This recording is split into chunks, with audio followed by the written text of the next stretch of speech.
তাহলে দেখব ion electron মেথডের সাহায্যে কোনো কেমিক্যাল রিয়াকশনের ব্যালেন্স কীভাবে করতে হয়। এই রিয়াকশনটা আমরা এক্সাম্পল হিসেবে নিয়েছি taking place in acidic medium. তাহলে প্রথমে আমাদের দেখতে হবে অক্সিডেশন কোথায় হচ্ছে। এটা হচ্ছে Ap2+, এটা Ap3+, মানে অক্সিডেশন নাম্বার বাড়ছে, মানে অক্সিডেশন হাফ সেল রিয়াকশনটা কী হবে, Ap2+ থেকে Ap3+।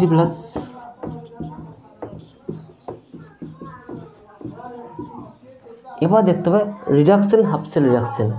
রিডাকশন কোথায় হচ্ছে দেখি, এটা হচ্ছে Cr2O7 2 - Cr3+। এখানে Cr এর যাওয়ার সংখ্যা হচ্ছে +3, এখানে কত হচ্ছে দেখতে হবে।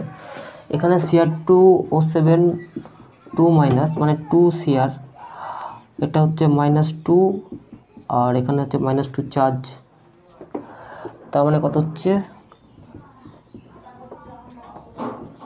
মানে +6। এখানে Cr এর যাওয়ার সংখ্যা হচ্ছে +6, মানে যাওয়ার সংখ্যা কমছে, মানে রিডাকশন হাফ সেল রিয়াকশনটা কী হবে, রিডাকশন হাফটা কী হবে,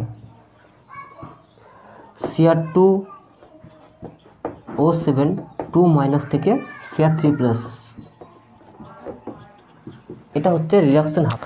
তাহলে এটা হলো রিডাকশন। তাহলে প্রথম স্টেপটা হলো balancing all atom except hydrogen and oxygen. Fe একটা আছে, এখানে Fe একটা আছে, ব্যালেন্স হয়ে আছে অলরেডি। এখানে Cr দুটো আছে, এখানে Cr একটা আছে, মানে এখানে 2 বসাতে হবে। তাহলে এবার আমাদের কি ব্যালেন্স করতে হবে, অক্সিজেন। এখানে আছে 7টা অক্সিজেন, তাহলে এখানে 7 অণু জল বসাতে হবে। তাহলে এখানে হাইড্রোজেন কটা আছে, 14টা, তাহলে তার উল্টো দিকে 14টা H+ বসাতে হবে, 14টা H+ বসাতে হবে, হয়ে গেল ব্যালেন্স হাইড্রোজেন। তাহলে এবার আমাদের কি করতে হবে, চার্জ ব্যালেন্সটা করতে হবে। এখানে দেখতে পাচ্ছি +2, এখানে দেখতে পাচ্ছি +3, তাহলে এখানে একটা ইলেকট্রন বসালেই হয়ে যাচ্ছে ব্যালেন্স। এখানে দেখতে পাচ্ছি, আর এখানে কত হচ্ছে 6, মানে তাহলে এখানে দেখতে পাচ্ছি +12, এখানে দেখতে পাচ্ছি +6, মানে এখানে 6টা কম আছে। তাহলে আমরা যদি এখানে -6e করে দিই তাহলে হয়ে যাচ্ছে, হলো। তাহলে এবার আমাদের কি ব্যালেন্স করতে হবে, এবার আমাদের লাস্ট স্টেপ যেটা হচ্ছে সেটা হচ্ছে আমাদের ইলেকট্রনগুলোকে ক্যান্সেল করতে হবে। এখানে 6 দিয়ে মাল্টিপ্লাই করি, আর এটাকে 1 দিয়ে মাল্টিপ্লাই, তাহলে দেখতে পাচ্ছি মাল্টিপ্লাই করার পর এই ইলেকট্রন দুটো ক্যান্সেল হয়ে যাচ্ছে। তাহলে কি লিখবো, 6Ap2+,